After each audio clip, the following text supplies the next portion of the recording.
Hey there, what is up you guys? I am Jerry Lai and welcome back to my sports photography channel. As you can see, I'm still filming from my quarantine hotel in Japan. But instead of doing more jumping jacks, I figured I should make another video. So anyways, for those of you joining me for the very first time, I currently serve as the Director of Content and Photography at USA Today Sports. I have been lucky enough to have been in the photojournalism industry for over 16 years. And my goal for the channel is to help you become a better sports photographer. If you think that I can help you out, hit the like button and subscribe. I remember very first time that I received the call with my invite to cover my first professional game. It was a Cubs vs. Reds game at Wrigley Field. And I'll tell you what, it was everything that I expected it to be and more. Now, as excited as I was, I feel very lucky that I have the photography mentors that were able to help keep me level-headed through my first professional shoot and help me avoid some of the common mistakes that you might make at your first professional game. So today, I want to point some of these out so that you don't make these errors when you go out to your first game.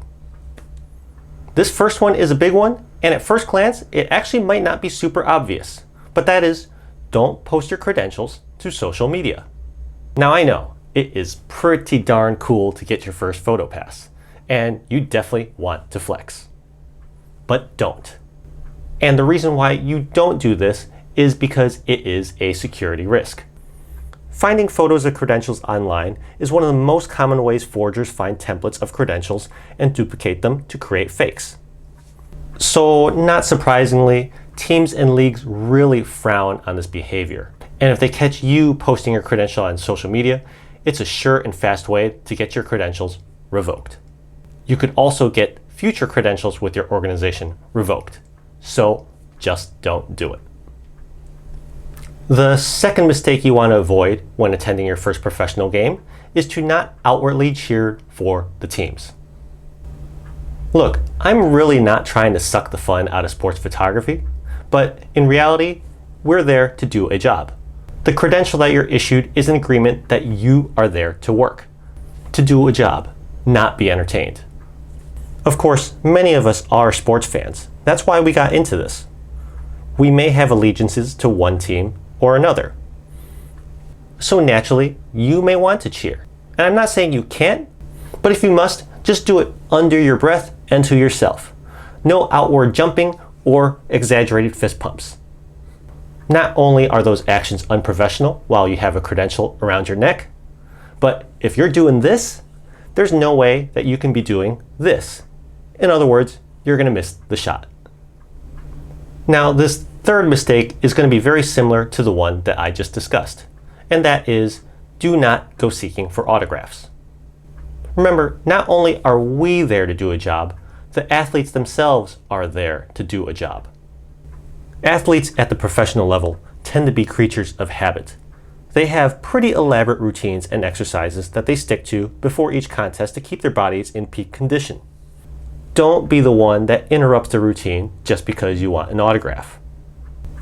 True, you might see athletes go up to groups of fans on their own to sign autographs, but don't join in. First off, it's rude to the paying customers for you to just butt in with your better access. And second of all, it's actually explicitly written on many credentials that that is not allowed. Just like the previous rule about posting on social media, breaking this rule is a revocable offense.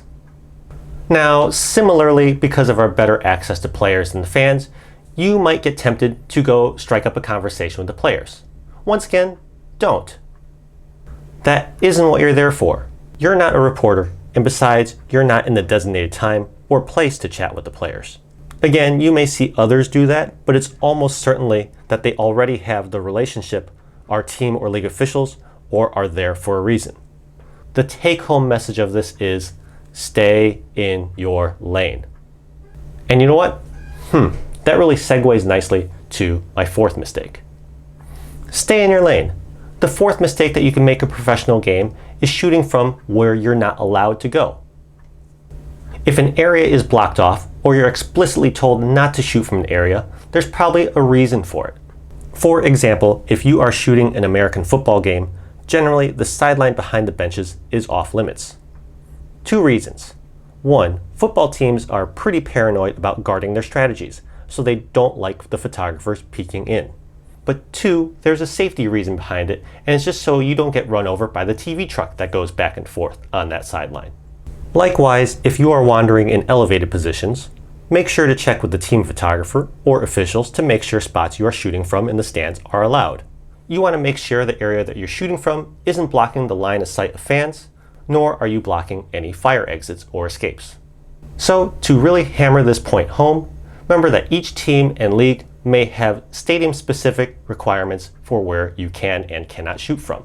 So when you show up to a venue, make sure you have a clear understanding of where you can and cannot go.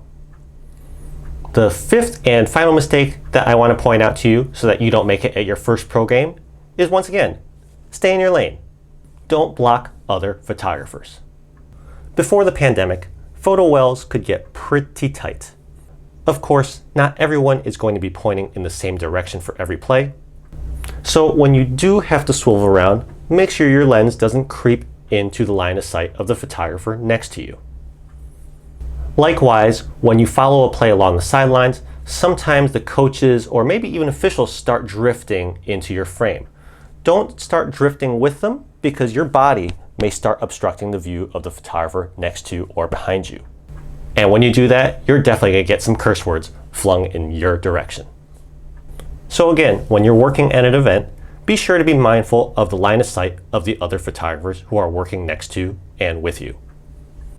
Now, I did say that this video was going to feature 5 mistakes that you could potentially make at your first pro game, but I'm going to throw in a bonus one. And that is the mistake of not networking at the game. I've said it before in many other videos now that networking is incredibly important in this very small industry. So don't be afraid to take an opportunity to try to make a few new contacts. Now, of course, don't do this at a critical moment. Don't do this in the 9th inning of a tie ball game. Instead, find a quiet time before the game or when people are winding down their edits in the post game. It doesn't have to be anything elaborate. It can be something simple like, "Hi, I'm Jerry. I shoot for XYZ organization. It's my first time in this ballpark. Can you show me the direction to the photo wells?" Or similarly, "Hi, I'm Jerry with XYZ organization. Is this seat taken? May I sit here?" See, pretty simple. And when you ask those questions, the conversation should flow naturally from there. So that's it. That's today's quick little video on 5, well, 6 with the bonus, mistakes that you need to avoid at your first professional game. Now, quite honestly, these tips are transferable to college or high school or below, but let me know in the comment section down below if you think I'm missing any tips that would be helpful to people attending a game for the very first time. But if you don't have any tips to share, at the very least, I'd really appreciate it if you hit that like button or subscribed. Thanks again, as always, for watching today. Stay safe, and I will see you all again in a couple of weeks. Thanks, and bye now.